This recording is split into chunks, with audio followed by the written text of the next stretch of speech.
चलिए बच्चों, आज आप विज्ञान में ध्वनि पढ़ चुके हैं। ध्वनि के बारे में जो हमारे वस्तुएं हैं वह जैसे तबला है, ढोलक है, उनसे ध्वनि किस रूप में निकलती है उसके बारे में आप लोग पढ़ चुके हैं। आज कंपन एवं तरंगें, आप जानते हैं ध्वनि कंपन के कारण उत्पन्न होती है। ध्वनि कंपन के कारण उत्पन्न होती है और ध्वनि तरंग के रूप में चलती है।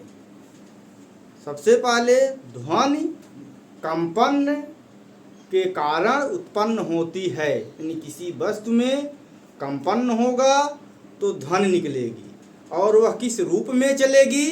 तरंग के रूप में चलेगी। और तरंग मुख्यतः तरंगें दो प्रकार की होती हैं, अनुदैर्घ्य एवं अनुप्रस्थ। यानी तरंगें मुख्यतः दो प्रकार की होती हैं, अनुदैर्घ्य तरंग तथा अनुप्रस्थ तरंग। अनुदैर्घ्य तरंग क्या है? जो तरंग अनुदैर्घ्य गति नहीं, तरंग की गति के अनुदिश चलती है, गति की दिशा में चलती है, अनुदिश होती है, वह अनुदैर्घ्य है।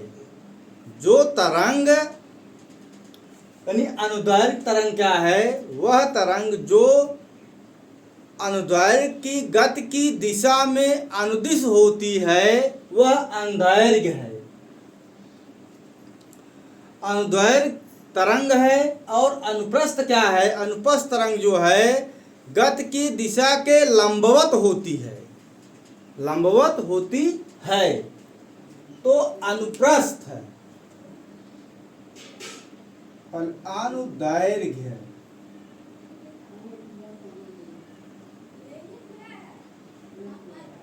तरंग।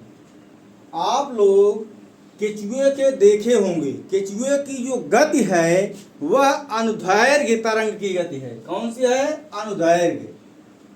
केचुए की गति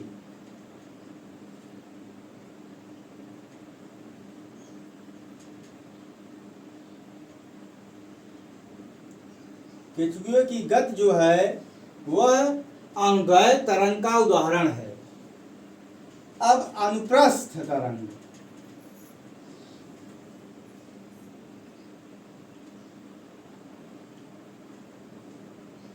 अनुप्रस्थ तरंग यानी अनुप्रस्थ तरंग वह है जो लंबवत हो। जैसे ऊंट पर बैठा हुआ आदमी, ऊंट पर बैठा हुआ आदमी अनुप्रस्थ तरंग का उदाहरण है। आप देखे होंगे ऊंट पर बैठे हुए आदमी को आप देख रहे हैं, उसकी गति जो है वह लंबवत है, तो वह अनुप्रस्थ तरंग का उदाहरण है। ऊंट पर बैठा हुआ व्यक्ति, अगर आपसे पूछ लिया जाए प्रश्न में ऊंट पर बैठा हुआ व्यक्ति का जो है वह किस तरंग का उदाहरण है, तो आप बता देंगे अनुप्रस्थ तरंग का।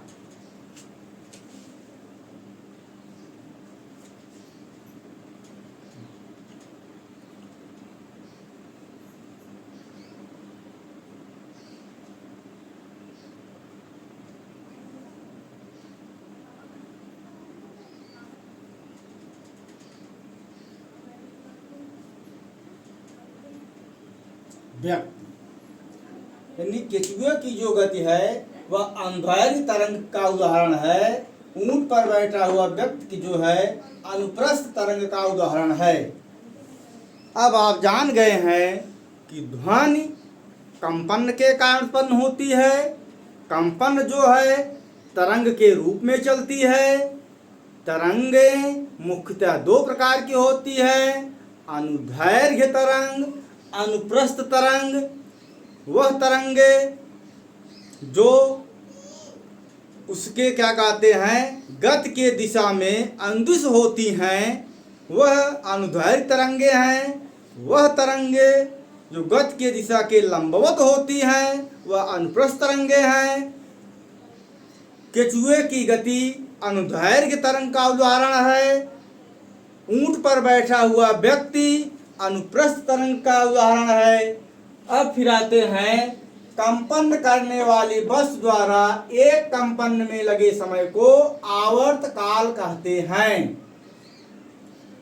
कंपन करने वाली वस्तु द्वारा एक कंपन में, जैसे देख रहे हैं, कंपन आप स्प्रिंग को खींच रहे हैं, रबड़ को खींच रहे हैं तो वह हिलती डुलती है।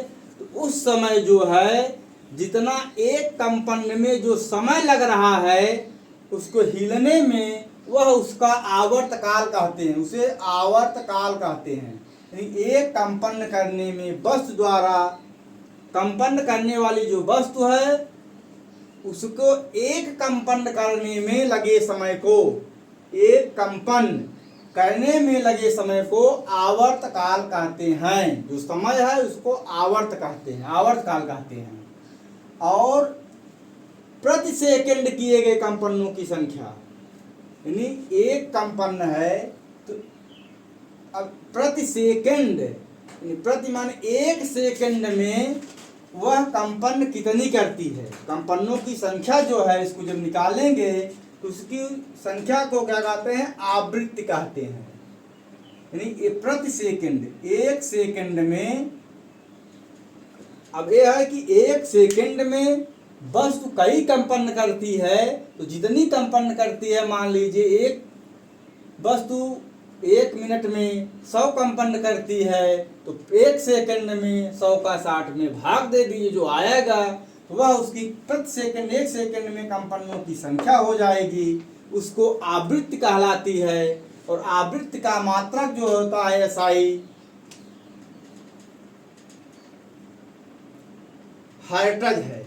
आवृत्ति का मात्रक हर्ट्ज है। अब कंपन करती हुई वस्तु का विस्थापन आयाम कहलाता है, विस्थापन आयाम कहलाता है। यानी बस कंपन करती हुई वस्तु का विस्थापन, जैसे यहाँ है,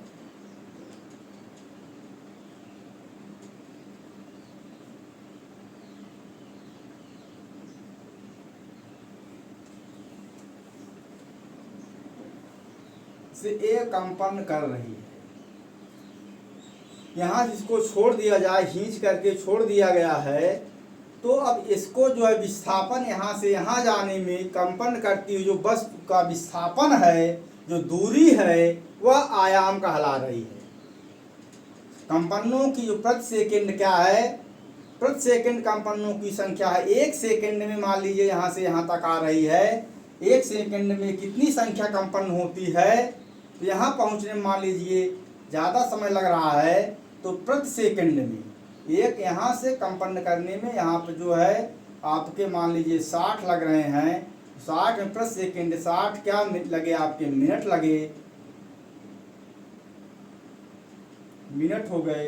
60 में 60 का भाग 10, यानी एक कंपन करने में 10 सेकंड का समय लग रहा है। तो प्रति सेकंड कंपनों की संख्या को आवृत्ति कहते हैं। बस द्वारा एक कंपन करने में, एक कंपन जो किया उसे क्या कहते हैं, आवर्तकाल। तो आवर्तकाल कंपनों की संख्या है, वो कहते हैं समय है, लेकिन वही जो है कंपन को जब संख्या में आ जाएगा तो वह आवृत्ति कहलाएगा। एक कंपन को समय दी मांग रहा है, समय को आवर्तकाल कहते हैं। फिर वही एक सेकंड में जो यहाँ समय है, समय को आवर्तकाल कहा जा रहा है। फिर वही एक सेकंड में जो कंपनों की संख्या जितनी होगी वह आवर्तकाल हो जाए, आवृत्ति कहलाएगी। और कंपन करती वस्तु का विस्थापन जो है, जो हमारी दूरी है, वह आयाम कहलाएगी। इस तरह से आपका जो है कंपन एवं तरंगे, तो तरंग जान ही गए हैं, ध्वनि कंपन के द्वारा उत्पन्न होती है और ध्वनि तरंग के रूप में चलती है। तरंगे मुख्यतः दो प्रकार की हैं, अनुदैर्घ्य और अनुप्रस्थ तरंग। अनुदैर्घ्य तरंग का उदाहरण है केचुए की गति। अनुप्रस्थ तरंग का उदाहरण है, क्या कहते हैं कि ऊंट पर बैठा हुआ व्यक्ति। इसके बाद जो कंपन हो रहा है उस कंपन करने वाली वस्तु को अब आपको आवर्तकाल क्या है? कंपन करने वाली वस्तु के एक कंपन में लगे समय को आवर्तकाल कहते हैं। आवृत्ति किसे कहते हैं? प्रति सेकंड में किए गए कंपनों की संख्या को आवृत्ति कहते हैं। आयाम किसे आयाम किसे कहते हैं? कंपन करती हुई वस्तु का जो विस्थापन है वह आयाम कहलाता है। तो आवर्तकाल, आवृत्त और आयाम ये तरंग में महत्वपूर्ण है। तो आपका हो गया तरंग और क्या कहते हैं कंपन एवं तरंगे, कंपन एवं तरंग आपका ये हो गया। आज ये टॉपिक जो है आपका पूरा हो गया। अब अगला टॉपिक है प्रबल ध्वनि एवं तारत्व। प्रबलता यानी ध्वनि की प्रबलता एवं तारत्व।